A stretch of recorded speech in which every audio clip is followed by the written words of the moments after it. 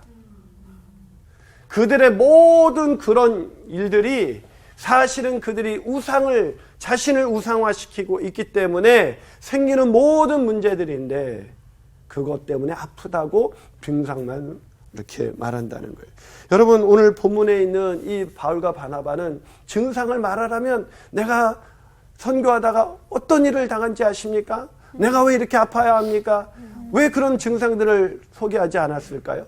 주인이 바뀌었고 그 주인의 뜻대로 살았기 때문이라는 거예요.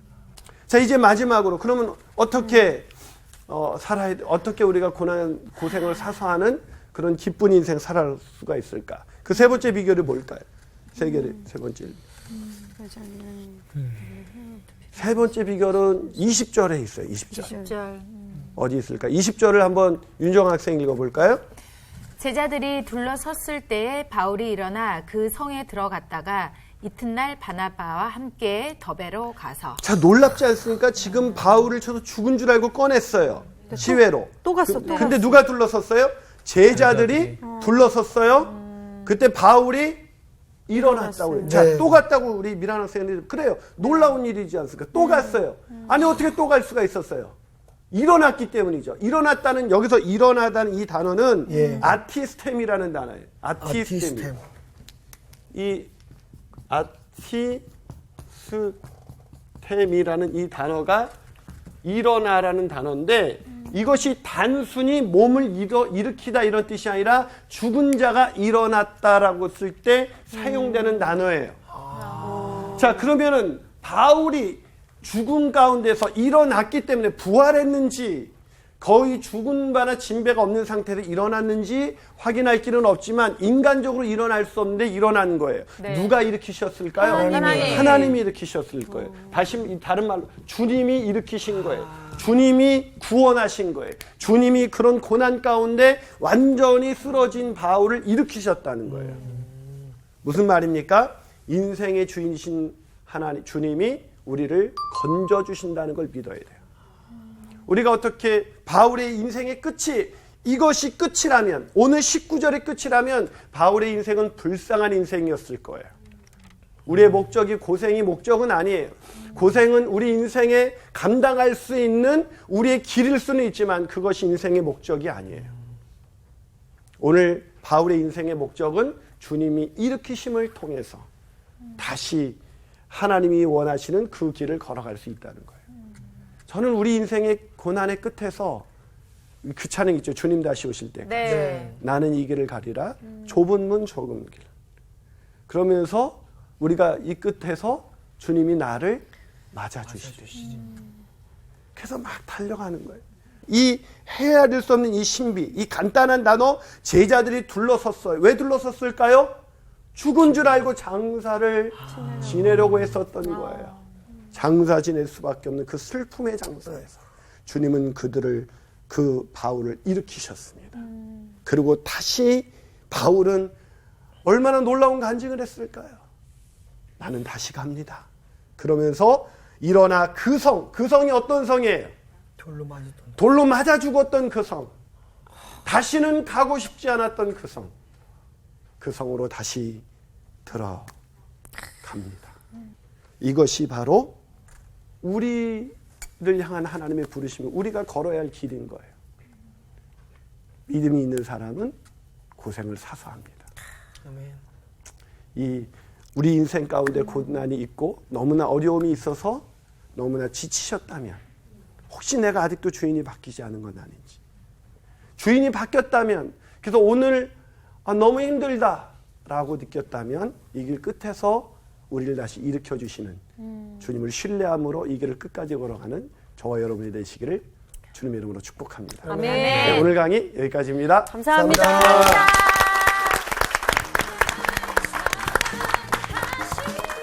내가 물었잖아. 인생의 주인이 바뀌려면 내 삶의 실천 방안이 뭐냐고 했는데 복음 전파다. 나 이게 안 되고 있었거든. 이게 지금 안 되고 있었다는 게 난 확실히 내 인생의 주인이 아니셨던 거지. 저 바뀌는 정말 하나님을 주인으로 하는 삶 정말 네. 필요한 것 같습니다. 바뀝시다. 네.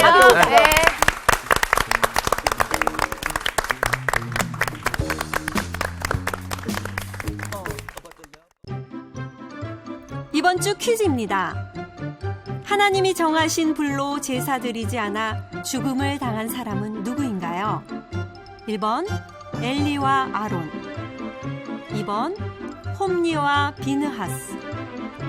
3번 나답과 아비후. 정답을 아시는 분은 CBS 성서학당 홈페이지에 정답을 올려주시거나 우편으로 보내주시면 됩니다. 보내실 곳은 서울특별시 양천구 목동서로 159-1 CBS 성서학당 담당자 앞입니다. 연락처를 꼭 남겨주세요. 선정되신 분들에게는 대한성서공회에서 성경, 송태근 선생님의 하나님이 꿈꾸는 교회, 김기석 선생님의 일상 순례자, 신우인 선생님의 땅과 하늘의 갈림길에서, 이영재 선생님의 이삭 이야기, 성경 통독을 위한 최고의 자습서 성경 2.0 가운데 하나를 드립니다.